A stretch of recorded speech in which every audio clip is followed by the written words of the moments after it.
The English Electric Lightning is a British fighter aircraft that served as an interceptor during the 1960s, the 1970s, and into the late 1980s. It was capable of a top speed of above Mach 2. The Lightning was designed, developed, and manufactured by English Electric. After EE merged with other aircraft manufacturers to form British Aircraft Corporation, it was marketed as the BAC Lightning. It was operated by the Royal Air Force, the Kuwait Air Force, and the Royal Saudi Air Force.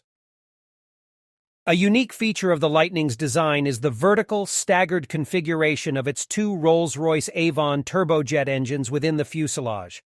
The Lightning was designed and developed as an interceptor to defend the airfields of the British V-bomber strategic nuclear force from attack by anticipated future nuclear-armed supersonic Soviet bombers, such as what emerged as the Tupolev Tu-22 blinder. But it was subsequently also required to intercept other bomber aircraft such as the Tupolev Tu-16 and the Tupolev Tu-95 Bear. The Lightning has exceptional rate of climb, ceiling, and speed. Pilots have described flying it as being saddled to a skyrocket. This performance and the initially limited fuel supply meant that its missions are dictated to a high degree by its limited range. Later developments provided greater range and speed along with aerial reconnaissance and ground attack capability. Overwing fuel tank fittings were installed in the F6 variant and gave an extended range, but limited maximum speed to a reported 1,000 miles per hour, 1,600 kilometers per h. Following retirement by the RAF in the late 1980s, many of the remaining aircraft became museum exhibits. Until 2009, 3 Lightnings were kept flying at Thunder City in Cape Town, South Africa. In September 2008, the Institution of Mechanical Engineers conferred on the Lightning its Engineering Heritage Award at a ceremony at BAE Systems Wharton Aerodrome. The specification for the aircraft followed the cancellation of the Air Ministry's 1942 specification, E-2443 Supersonic Research Aircraft, which had resulted in the Miles M52 program. Teddy Petter, formerly chief designer at Westland Aircraft, who had been taken on by English Electric in 1944 to head an office to develop aircraft, rather than just make other manufacturers' designs, was a keen early proponent of Britain's need to develop a supersonic fighter aircraft. In 1947, Petter approached the Ministry of Supply, MOS, with his proposal, and in response, Specification ER 103 was issued for a single research aircraft, which was to be capable of flight at Mach 1.5, 1,593 kilometers per h, 990 miles per hour, and 50,000 feet, 15,000 m. Petter initiated a design proposal with Frederick Peja, leading the design, and Ray Creasy B, responsible for the aerodynamics. By July 1948, their proposal incorporated the stacked engine configuration and a high-mounted tailplane. As it was designed for Mach 1.5, the wing leading edge was swept back 40 degrees to keep it clear of the Mach cone. This proposal was submitted in November 1948, citation needed. And in January 1949, the project was designated P1 by English Electric, citation needed. On the 29th of March 1949, the MOS granted approval to start the detailed design, develop wind tunnel models, and build a full-size mock-up. The design that had developed during 1948 evolved further during 1949 to further improve performance. To achieve Mach 2, the wing sweep was increased to 60 degrees with the ailerons moved to the wingtips.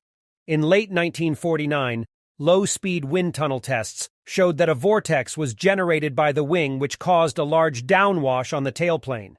This issue was solved by lowering the tail below the wing.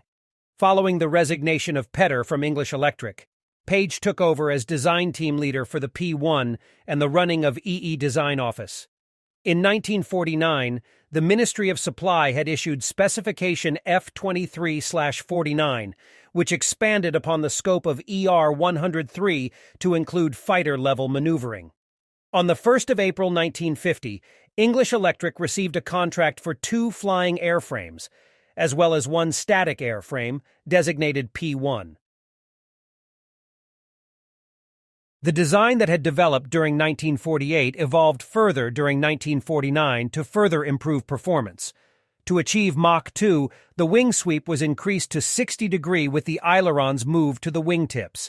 In late 1949, low-speed wind tunnel tests showed that a vortex was generated by the wing, which caused a large downwash on the tailplane. This issue was solved by lowering the tail below the wing. Following the resignation of Petter from English Electric, Page took over as design team leader for the P-1 and the running of EE Design Office. In 1949, the Ministry of Supply had issued Specification F-23/49, which expanded upon the scope of ER-103 to include fighter-level maneuvering. On the 1st of April 1950, English Electric received a contract for 2 flying airframes, as well as 1 static airframe, designated P-1.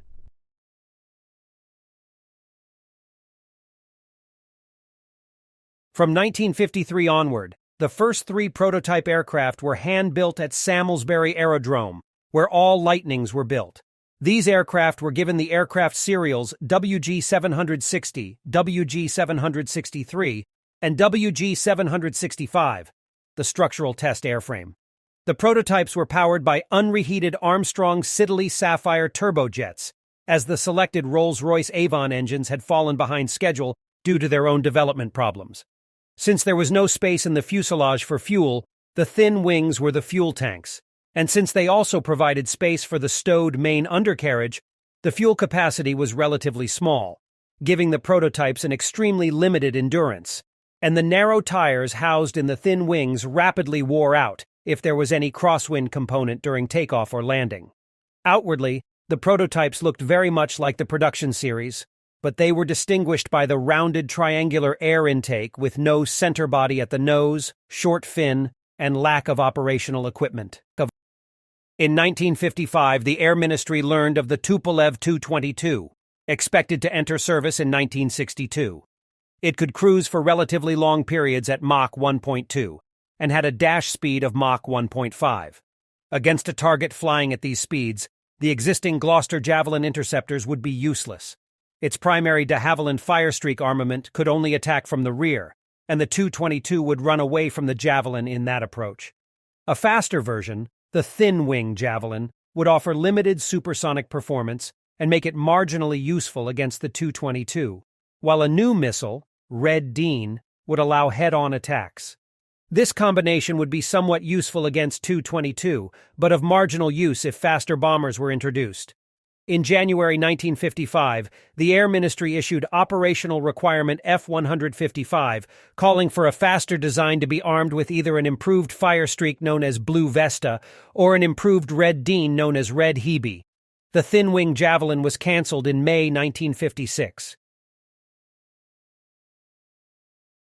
In March 1957, Duncan Sandys released the 1957 Defense White Paper, which outlined the changing strategic environment due to the introduction of ballistic missiles with nuclear warheads. Although missiles of the era had relatively low accuracy compared to a manned bomber, any loss of effectiveness could be addressed by the ever-increasing yield of the warhead. This suggested that there was no targeting of the UK that could not be carried out by missiles, and Sandys felt it was unlikely that the Soviets would use bombers as their primary method of attack beyond the mid to late 1960s. This left only a brief period, from 1957 to sometime in the 1960s, in which bombers remained a threat. Sandys felt that the imminent introduction of the Bloodhound Mackay II surface-to-air missile would offer enough protection against bombers. The Air Ministry disagreed. They pointed out that the Tu-22 would enter service before Bloodhound 2, leaving the UK open to sneak attack. Sandys eventually agreed this was a problem, but pointed out that F-155 would enter service after Bloodhound, as would a further improved SAM, Blue Envoy. F-155 was cancelled on the 29th of March 1957, and Blue Envoy in April, and Blue